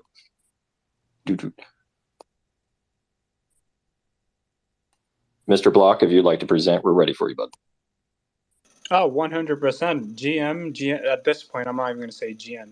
GM's the whole gimmick now, right? So appreciate you for inviting me. It's a pleasure. It's an honor. The name is Michael. Obviously, before I wouldn't even say my name, but I'm already out there at this point. So the name is Michael. I work in pen testing. Way before pen testing, I'm not even going to go into detail, but let's just say I used to do illegal stuff, allegedly, right? So I got into hacking essentially 7 years ago, around the age of 14, 15.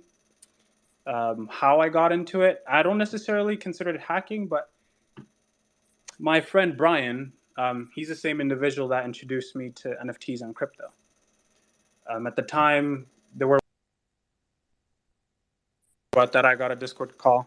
At that time, there were websites that would essentially pay you out, like, $2, $5, $10 for referring people. And some of them would be like, for every 100 clicks you make, you get X amount of money. So Brian introduced me to, that site. I kind of forgot the name, but I won't forget, because that site literally paved the path of my future, of where I am currently today. It basically made me who I am. And I thank Brian for that. So at the age of, I think 16, I had around $50,000. So from that site, right, and back in the day, sites were not as secure. They didn't have like big teams, corporate companies and stuff like that. So Brian showed me a trick, right? We would essentially open the code essentially from the browser, right? And Brian would read everything and he would essentially manipulate it. And now he went and actually got a job on the same company, and then found out how to manipulate the entire system. So he necessarily explained to me like, this is all you have to do for like at least 5 to 6 hours a day. Just keep doing this. Whenever they send the cash, just put it in your shoebox and that's it. So I did that for a good 3 years. And then after that, the site got taken down because of obviously malicious code. And I made roughly around close to $200,000. This is me alone, not combined with what Brian had made himself. And that was my first step to becoming a hacker. At the age of 18, I was on, obviously, the dark site, Tor, stuff like that. That's when I got introduced to Linux and all the repositories and stuff like that. And from there, at the age of 19, there were certain things I wanted to do, but I couldn't do them at home because I'd be risking my family. So Brian had bought a car at that time, and he was like, you know what, you should buy yourself something good. Because I would basically go to school, take like $10, $20, $10, $20 every single day, right? I never had problems. I didn't want to show off. I was just, your average guy. Not knowing, I was one of the main characters, right?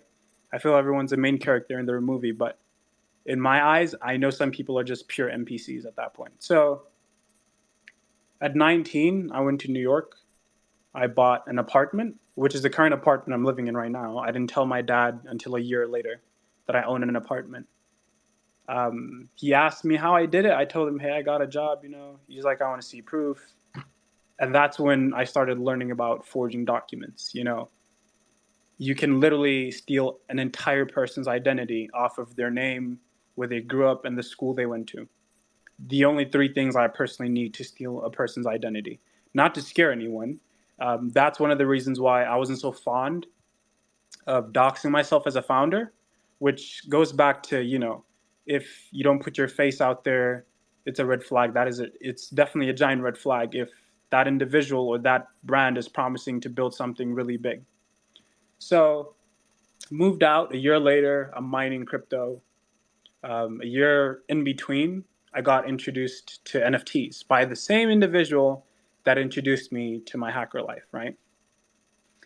The miners, we had to register with the IRS. So fun fact, having 200 Bitcoin miners run in a facility is equivalent to running a weed farm, a whole weed operation, which I didn't know until recently, 2 years back. So the IRS essentially sent investigators, because the IRS will never come to you personally. They'll always send an investigator or someone below them. And they wanted to cease and desist, and I told them no. And luckily me, I'd lock up the entire facility. So they gave me a, what's the word I'm looking for here? A subpoena, essentially. I think they were suing me or whatnot, or whatever the case was back then. So I went to court. It took me about 8 months to explain to the judge, convince them that, I didn't know that I have to pay tax on Bitcoin. One other reason not to move to the US, ladies and gents, Bitcoin. They just want to take everything, right? That's why I really don't support the government in some things they do. Well, technically everything. 3 months later, that's when blockbots came to fruition. And in that 3 months, we had to decide what we were going to do with the art and stuff like that. At this point, I'm just chilling my project, so I'm just going to stop with where I'm actually introducing myself. But that's just a bit about me. Love it, dude. That's awesome. I actually want to hear a bit about your project, man, to be honest with you, because Aslan loves this stuff. And so does Mac Lindy's already into it. We got some people that are like huge into thinking about mining and that kind of stuff. And honestly, like Aslan used to be a miner. He's a validator now. So he's a node operator. It's a little bit different. So I would love to hear about what you're doing and how you're applying that. I know that Katz has a question and Alberto, but if you wouldn't mind maybe giving a quick little shill about what you actually decided to do. Oh yeah, definitely. I appreciate it. So my project is called Blockbots Club. It's been around for 1 year, 3 months. Yeah, 1 year, 3 months. We've been building consistently. I could have sold out, paid an influencer $5,000 like Alex or someone, basically that's the whole blueprint to selling out a project. But my take key on this was I wanted to become an influencer. I wanted to have a foothold in Web3. By the time the government steps in, like fully steps in, yes, they're in. They only have a door in the leg, not the entire body's through. I'll get to that some other time during the space, but the project name is Blockbots Club. I'm the founder. Just in case if you didn't catch my name is Michael. If you go to blockbotsclub.com, you'll see the entire team there. My entire team is doxed.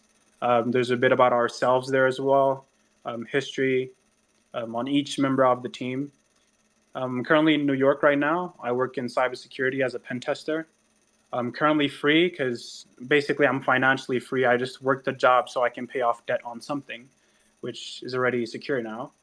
Our farm is located out in Texas, Dallas. We have 225 miners, completely funded out of my pocket. All the mints we have so far are just sitting in a ledger. You can confirm this on the blockchain, as the blockchain doesn't lie. I love it.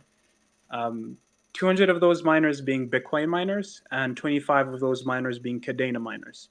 We recently got into Cadena, I think about 4 to 5 months ago. And they're currently the #1 most profitable coin to mine right now, which I'm not encouraging you guys to mine. Just go mine something else. The more people that are mining, the less profits we make. Literally, do not mine Cadena. It's bad news, right? I'm kidding. But our mint price right now is 0.08. We have a 5,000 collection. So far, we have 1,300 minted out. Well, technically 1,325 minted out. Phase 1 is officially complete. The collection consists of male and female. Right now, we did our first cash out last month. We banked around $48,000, 600 and I'm trying to give you a straight number, but I have to check. But it's, let's just say $48,000. In bills, we racked around $35,000 in bills, and we pumped about $18,000 into the liquidity pool last month, distributed amongst all holders.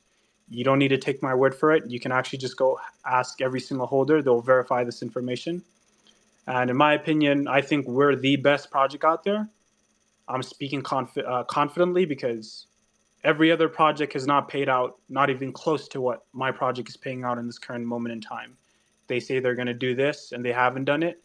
And projects that have launched with us since 2021, I haven't seen up until now. Most of them have disappeared, which really baffles me. You sell out a project, you build your name, and you run away. Like, small-minded shit, right? We are going to be going solar in the next 2 months to avoid paying electric bills. So we partnered up with Sunny Boy. If any of you live in Texas, you might know Sunny Boy. We're going to be buying solar panels and a battery that's going to last us up to six months if Texas ever sees snow, so that we don't have to divert going back to the grid. But that should essentially give you a bit of a view on the project. We haven't done any collaborations. The reason for this is because of rugs. I'm also afraid of rug pulls, right? You can associate with someone, and when they rug pull, it tarnishes your name in the space. So we recently did do a collab this year with Not Okay Bears. They're already sold out. I know both founders. I went to, well, not me, but our community members went to Las Vegas to go celebrate with them. And I thank that community member, because the founders wouldn't know me or the project if it wasn't for him, which his name is Sippy. They were gone to Las Vegas to party, and all he talked about was NFTs. And the only NFT he mentioned was blockbots. In the middle of smoking a joint, blockbots. In the middle of having, bro time, blockbots. And when they came back from Vegas, the founders were like, bro, so you're the guy that this individual is talking about constantly, the robots. He couldn't even pronounce the name right, but he knew that it was us he was talking about. And I appreciate that. I think I'll just leave it at that point. And to verify that I was here at 2021, Alberto, bro, do you remember me? Me, you, Queen, and James would actually sit in a space constantly. I'm not sure if you remember, though. You're surely using. I was raising my hand because I was kind of remembering something that would. That was the reason I raised my hand. Yeah, I cannot remember something. Yeah, I have a good memory. Like we planned a trip to Peru, if you remember. Yep. Yeah. I do remember. Yes, I do remember. Yeah. Bro, I'm you must glad to be see OG of people still Twitter. here. That's funny. Yeah. Alberto. Things that happen in Twitter. Yeah. No. Actually, I was wondering when you mentioned solar panels and well, mining costs. Why would somebody set up a farming, I mean, mining farming in the USA, for example, when they can do it in places such as Paraguay, for example, where the energy cost is almost zero. The price of energy is basically almost zero. The most important companies in Brazil that are mining are in the next to the border to Paraguay, and they are using that energy cost. And uh, that's the way. I mean, it's not about finding a place that is cold in order to cool the equipment. It's all about the the flow of the. I mean, having the right equipment to move the air in the right direction, and the it's. I mean, why wouldn't you do that? And why would you pay prices of energy that are so high compared to something that is almost zero in other parts of the world? So I already, you're right, definitely, and I'm already taking consideration into that right now. So one of my investors lives in South Africa, Cape Town. His name is Mutsepe. You can look him up on Google. He's a billionaire. I have a photo with him. So he gave me land. Obviously, we all know when someone gives you a gift, there's something they want in return, Yeah, right? well, yeah, of So course, yeah. he gave me land. In the end, I still compensated him, and I already helped him with what he needed help with, essentially. Just know it involved, hacking specifically, right? Um, so he helped me gain residency in that country. So you need X amount of their currency in their bank account, and they will give you residency. This goes for a majority, of countries out there. This includes Dubai and other countries like Monaco and so forth. So I got residency, and I have a piece of land there, which I wanted to build a hotel, but now I have change of plans. Right now, anytime I mine liquidity from my miners, I send them to an exchange called Luno. They've been in crypto since 2013 because originally I was using crypto.com and I saw the fees. They're similarly close, but Luno still takes the crown and they've Yeah, been here yeah, but longer, right? maybe the information is too much information to share here, my friend. Just for yeah, just for your protection. Maybe there's no need to give those names. Just in case. I don't know. Oh yeah, no, definitely. Just to be transparent, right? At the end of the day, because there's nothing illegal I'm doing with this business on its own. If it's anything, obviously that I'm doing that people should not know, I definitely will not share. Rule number 101, right? So tax wise, it's only electricity that I pay, which is very high.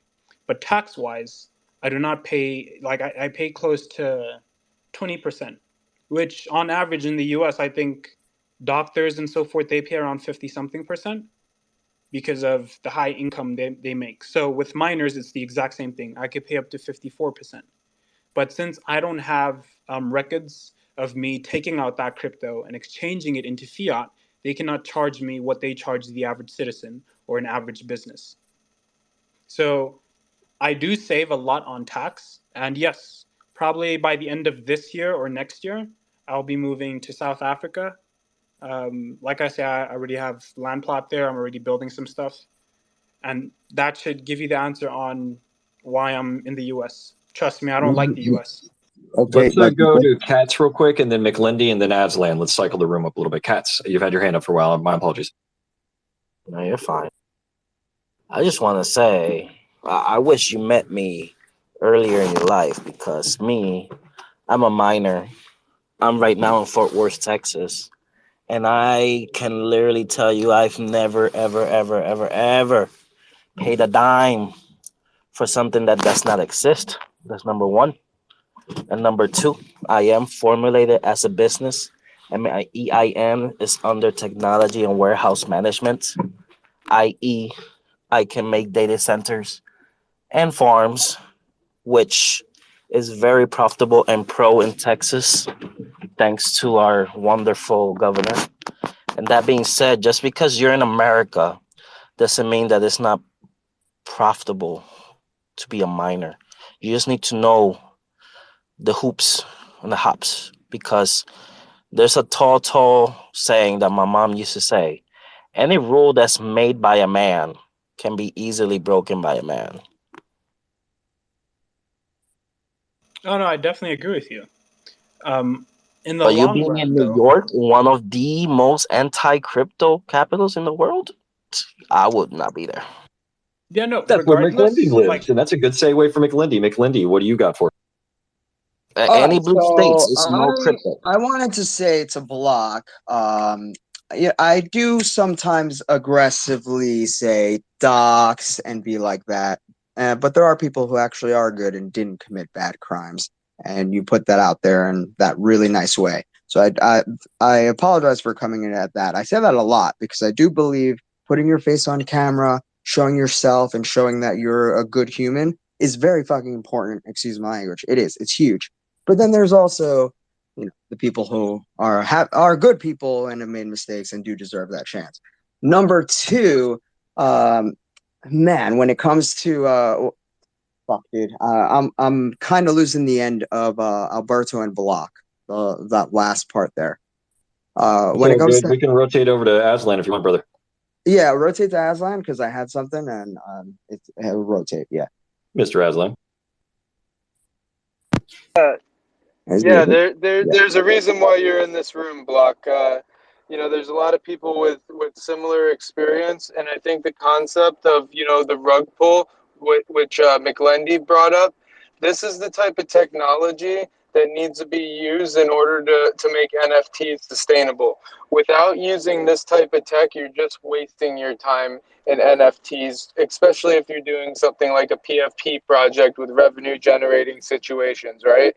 So that's where the men are going to separate the boys from the boys, right? Like, we're going to come in here and we're going to end up hooking the blockchain up, and we're going to use the blockchain to generate revenues. And there's a way to use NFT technology to leverage that, especially if you know how to hook up the royalties properly and you know what chain to maneuver over to. But yeah, that's exactly what the Wildcat Alliance is all about. I started as a miner.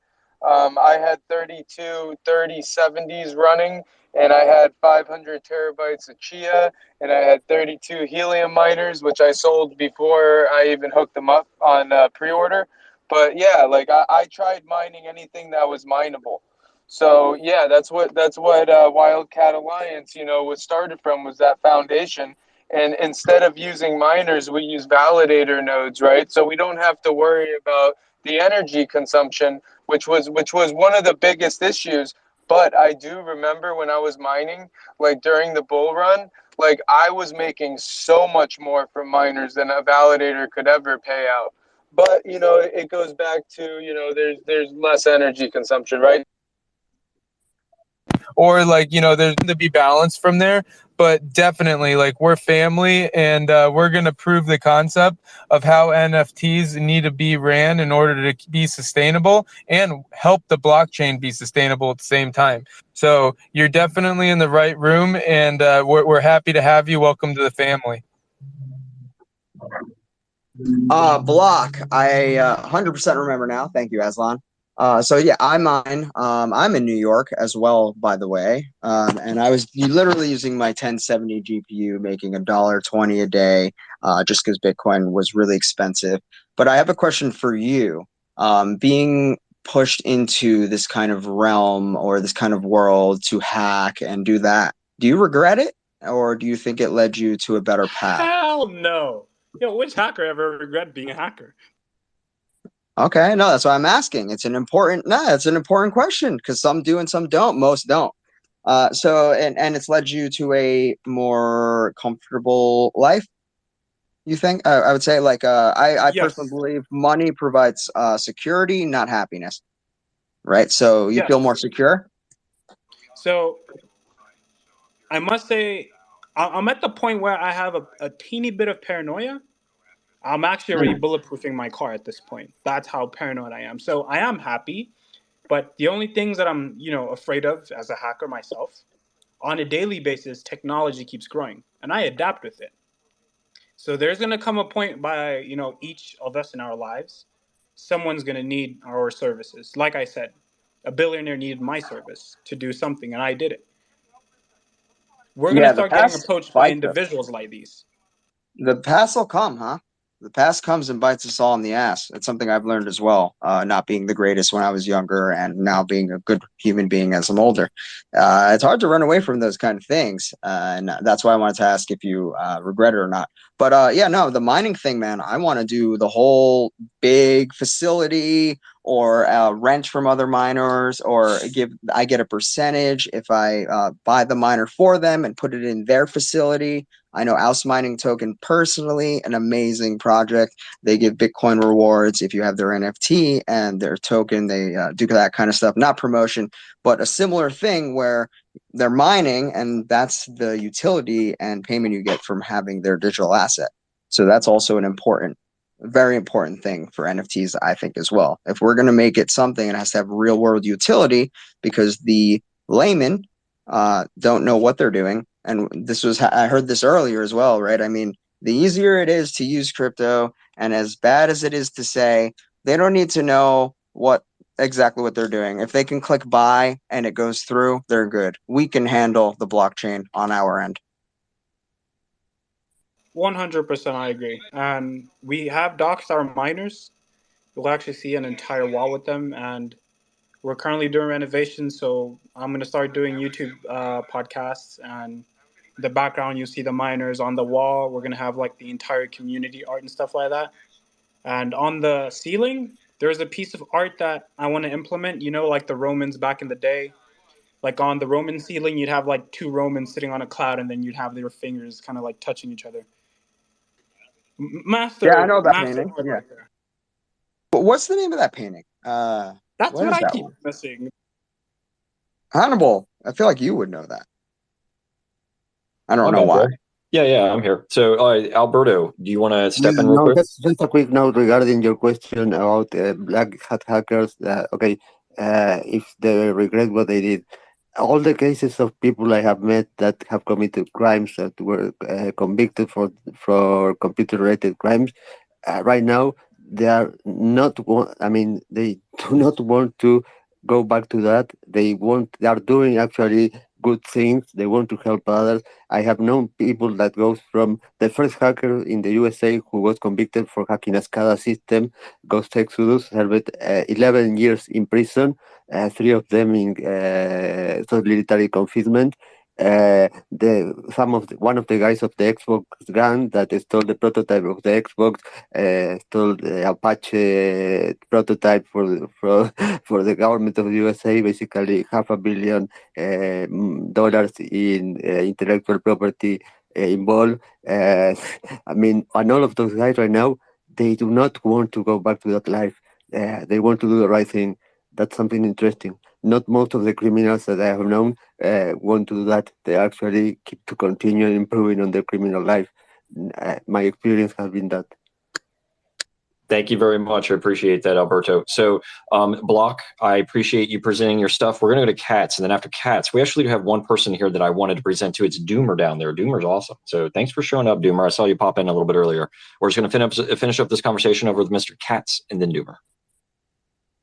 No, I'm just gonna tell you the name of that painting, which is The Creation of Man by Michelangelo. Love it. Mr. Doomer. Thank you. Sorry, I had to unlock my phone. Thank you. I couldn't think of the name. Thank you. Yes. Doomer.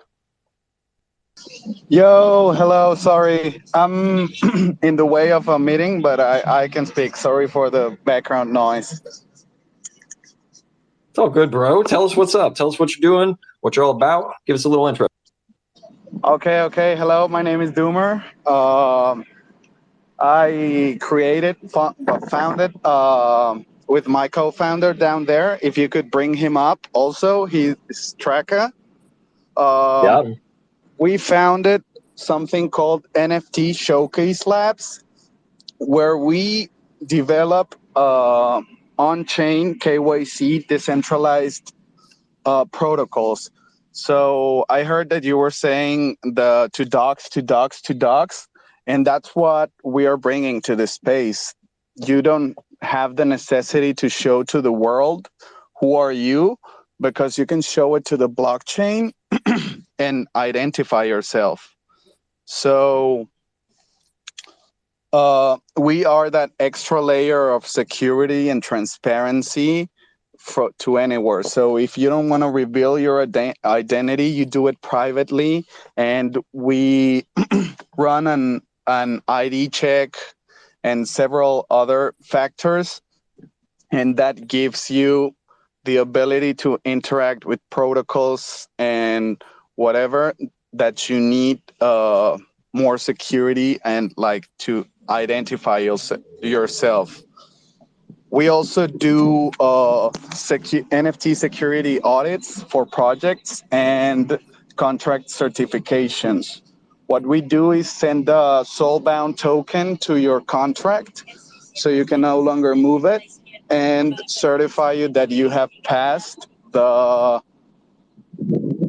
requirements. But I think here we don't assure that people are not going to rug or whatever. We just are like that extra layer, as I said, and we do cooperate with authorities. So if someone steals the money, we can cooperate with them and help justice be served to the holders. Can I ask you a question? Because that was the first thing I thought of was SBTs, soulbound tokens. How do you plan on doing that without Ethereum even having it implemented yet? And you're going to have your own software, obviously, of course, right? Because it's not even on ETH yet, and that's the number one way to digitalize your identity online. Yeah. But like more mainly, it's a certification that you cannot move, transfer, or do nothing with. It just stays there. So it's like, yeah, you said soulbound tokens aren't really yet on ETH, but like we're doing that until we see soulbound tokens like really on ETH on I was gonna other say, are chains. you using the Magic Eden standard? If you knew what I was talking about, it's fucking hilarious. Like there's a standard over on Sol that you can't transfer or burn these NFTs. Once you got them, you got them. It's insane, dude. I think it's funny that ETH is trying to figure out a way to do that for a wallet. Let me ask you a question though. Let me walk down the road with you real quick. What if my wallet gets hacked and you put that KYC in it? What do I do now? The person can transfer it, but we can flag it. So that NFT, the people know that it's not valid anymore, but the people can drain your wallet and get that like kind of that certification. So it stays on your wallet forever. So it's non-transferable. The soulbound tokens are going to be stuck in the wallet, and that's why I think that's going to be hilarious. Let's say you walk into the DMV and you're like, "Hey there, like I want my driver's license." They're like, "Cool, here's it in your wallet." You go out, you're screwing around, you jump on a drainer, and then all of a sudden it drains that wallet. Weed. Sell it for weed. It's fucking hilarious, dude. I'm just saying. No, I appreciate this. This is good. What you're trying to do is create a KYC.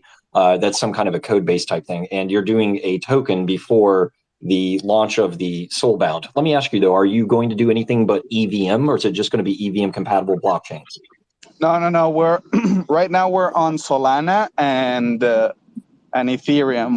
We're planning to go onto more chains soon, but we're developing a platform, and we actually connected the other day with the Wallet Guard CEO. So we want to do something cool with it, and we have a database of rugs. So we want to kind of what NFT Inspect does, but with rugs. Love it. To Love the me, wallet card, all guys. of this, to me, yeah, all this is amazing. Kind of sells itself. A question as a user of blockchain and KYC and all of that. How's your two-factor authentication?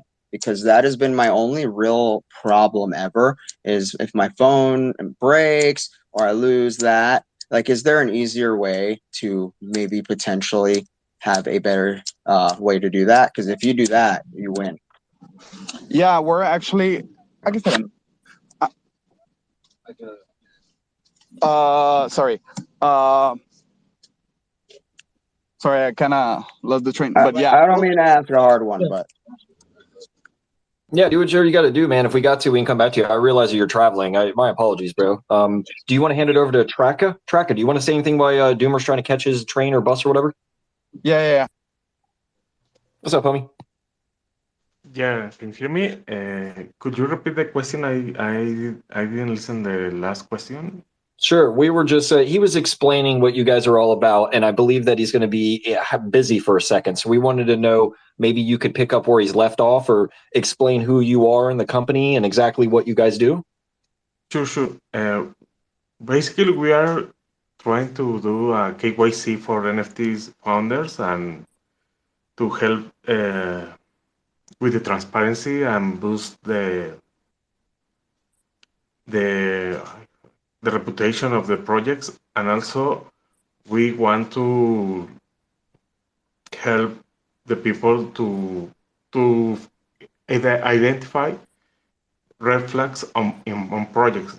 And we are doing this using AI and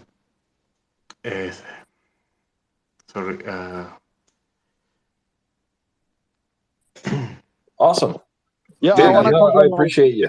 Did you have any questions? Yeah, no, this is the thing about it. So I believe that it sounds to me like you guys have some amazing partnerships and you guys have something lined up with a KYC type thing. So you're aligned right exactly with what we do with our stars and things. And we appreciate that very much, Traka. So when Doomer is ready also, are you back, Doomer? Yeah, I'm back. Sorry. Oh, cool. You want to pick it up? Yeah. Traka is a little bit shy. This is his second space, so... Love it, bro. Trial by fire. You did great, Traka. Trust me, you're good, bro. No problem. Doomer, what you got? Okay, so do you know Rue from Lith Token? Maybe. I'm not sure. I don't exactly know what you said. You may have said something I'm aware of. What was it? What token? Lith Token, like lithium. My apologies, I can't hear you very well. Olivium. Explain who it is. Yeah, go ahead. Olivium. ILLIVIUM. We talk about it on the show sometimes. Yeah. No. Like Lith Token, like lithium, the mineral. Like what they did is they developed a new way to exchange keys. So we're leveraging what they built to make sure the keys exchange and factor authentications are super secure and in a non-traditional way, because like this is really new what he's building, and it even enables to have physical NFTs. So I can't say much about that, but it's gonna be fucking huge. Nice. Looking forward to that. If they want to come back here and present to us as well what they're got up to, let me grab Katz and make sure he's back up here. Always love what Katz got to input. Boom. All right, got you back, bud. Let's see. Katz, did you want to talk to him? Go right ahead.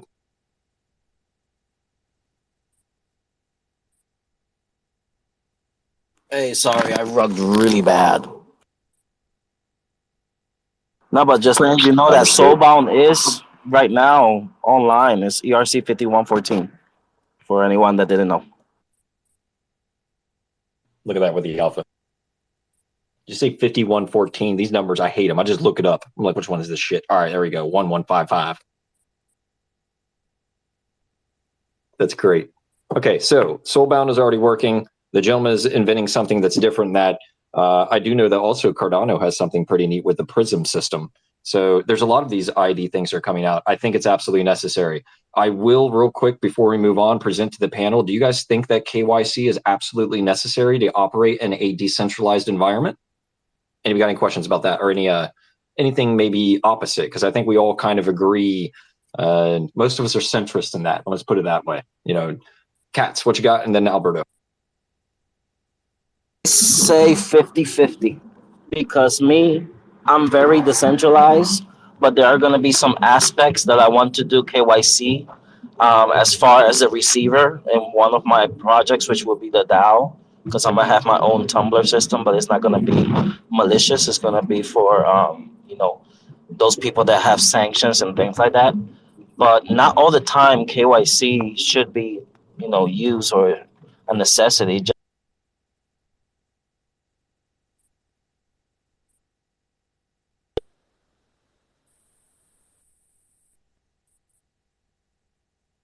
Oh no, you're breaking up on us, bro. Alberto. Until 2017, when I was arrested, a month before that, BTC closed. Okay, that wasn't very nice. But the fact is that know your customer regulations were something that were giving you a plus in every exchange. I mean, you could be verified and your transaction amount on a daily basis, on a monthly basis, could increase if you were providing information about yourself, but they were not required. They were not something mandatory. I think that it should keep that way. I mean, I don't think in a decentralized world, between the concept of behind, for example, cryptos, is no, the philosophy is not. I don't feel like know your customer is aligned with that. I feel uncomfortable, but I have to admit, provide certain warranties in this wild scenario where so many people are being victims of scams and losing their money. So I prefer, if I can choose, not to have to be using disclosing my information, but in some scenarios, maybe, yeah, I think it's necessary. I agree. That's a very mature way to put it. Katz, are you back? Can you hear us? Can you speak? Yeah, can you guys hear me now? Yeah, we got you. You totally faded out there for a minute. So if you want to kind of say what you're saying.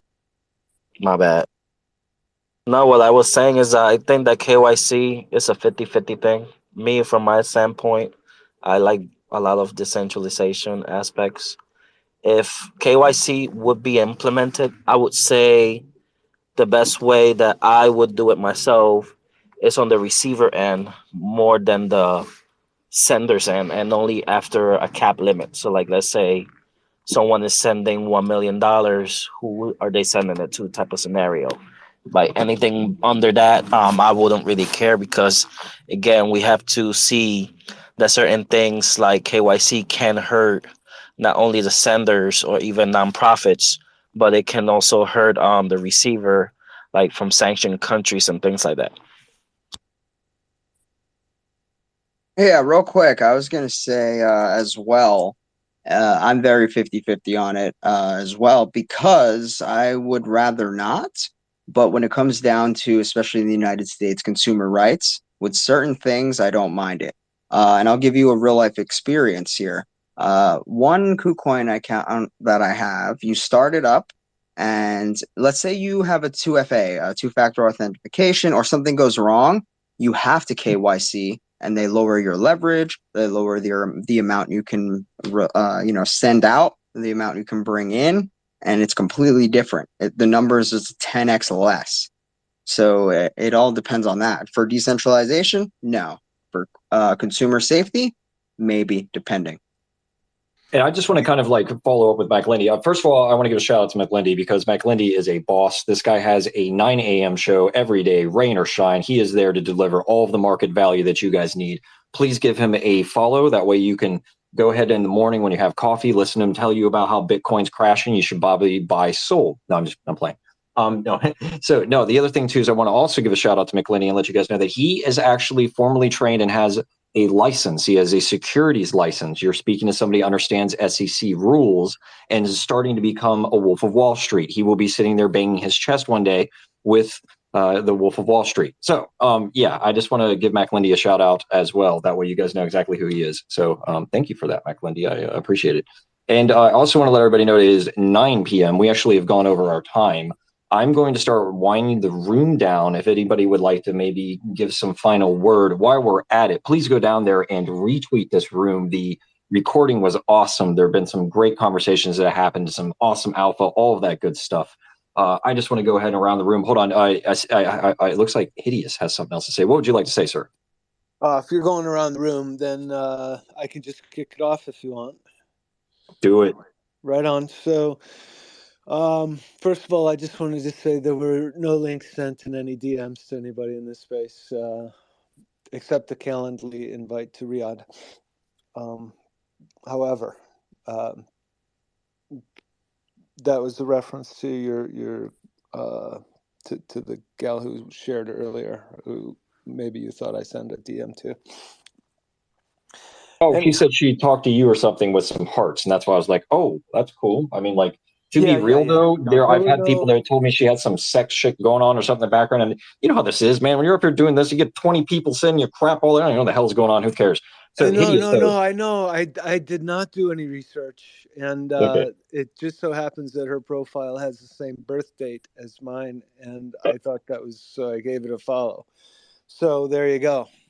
Hey, no problem. Not a hater, bro. I know what hell. We were in Twitter. We were in the wild, wild west. Trust me, I probably got people following me that hate me. I know exactly what's going on. Ain't no problem, brother. So I do want to have. I've got a sense of humor though. So anyhow, so just for sure, dude.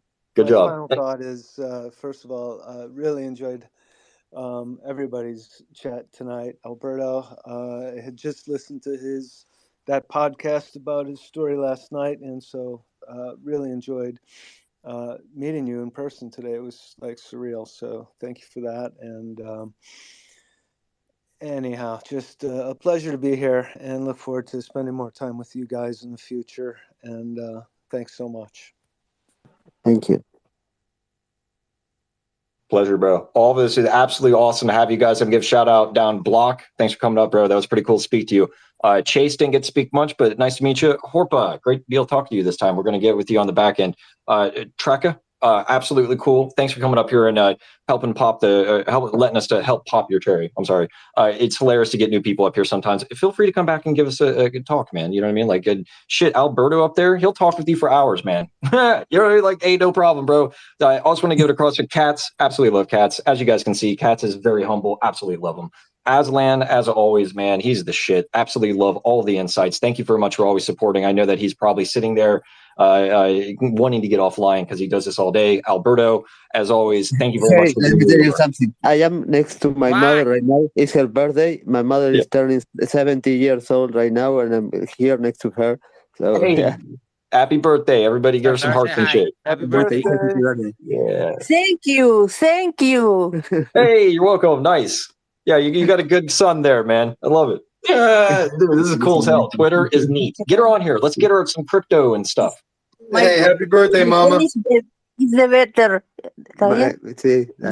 My son is the better. I love you. We love him too. He's awesome. Good stuff, Alberto. Thanks for sharing that with us. That was great.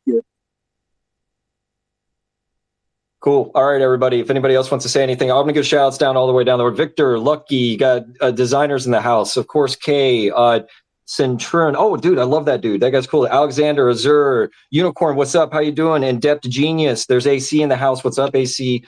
Fate Alter, All Fly Studios in. That dude's cool, man. Check him out. He's got some awesome poems. Jesse, what's up? Overseer, what's going down? Daniel, Manny, Sandra, Mel, Make, Slayer, have no idea how to say your name. I love that though. You guys put the stuff in there. Emperor, IP, Ralph, Charles, Techno, and then Maddow, Yak. Thanks for everybody for coming. There's a bunch of other people down there. I'm sorry I couldn't shout you guys out. This is the HackerzDAO. By the way, we are up on Magic Eden. We are selling literally every 30 minutes. This is absolutely insane. You get some awesome alpha if you come in. You also get all the support from all the hackers. If you want to come up here and troll, we will help you find the door. Just letting you know that. No, just playing. So anyway, if any of you guys want to come up and have any questions, we have a Git book that is absolutely amazing that you can read through with all the good alpha. I don't want to take any of the rest of your time. You probably already have NFTs, and we want to thank everybody out there that supported us.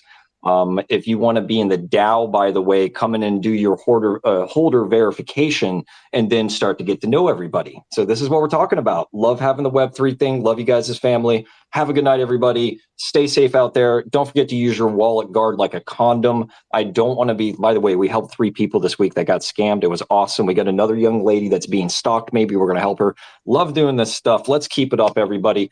All right, everybody. Have a good night. Bye.